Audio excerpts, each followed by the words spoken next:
En République centrafricaine, après que la France s'était à une époque contentée de fournir 1400 fusils d'assaut et de s'en vanter un peu partout, alors que les armes n'avaient ni chargeur ni munitions, Bangui continue de se réapprovisionner en armes et munitions du côté de la Russie.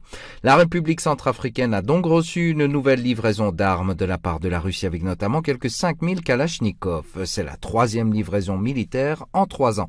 Moscou a effectué une nouvelle livraison d'armes légères, dont des fusils d'assaut Kalachnikov en Centrafrique, a déclaré l'ambassadeur de Russie à Bangui. La Russie a fait parvenir à la RCA un troisième lot d'armes à titre gracieux. Il s'agit d'armes légères, fusils automatiques mitrailleuses, fusils de précision, pistolets, lance-roquettes, grenades à main et munitions, a-t-il indiqué. En octobre 2020, la Russie avait aussi fourni à la RCA 20 véhicules blindés de reconnaissance BRDM-2.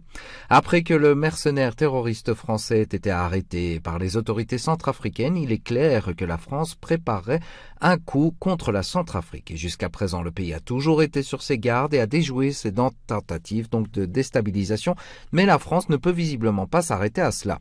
D'autant plus que la France change radicalement de stratégie afin de relancer la France-Afrique qui a perdu beaucoup de terrain ces dernières années.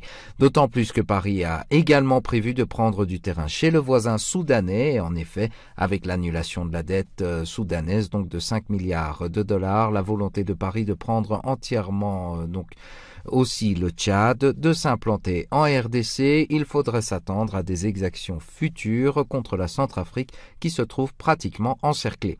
Mais ce qui fait la force de la Centrafrique, c'est l'union entre ses institutions, les forces armées nationales et les alliances intra-africaines qu'elle met en place, et les tentatives de l'Élysée ne viendront pas à bout de cela.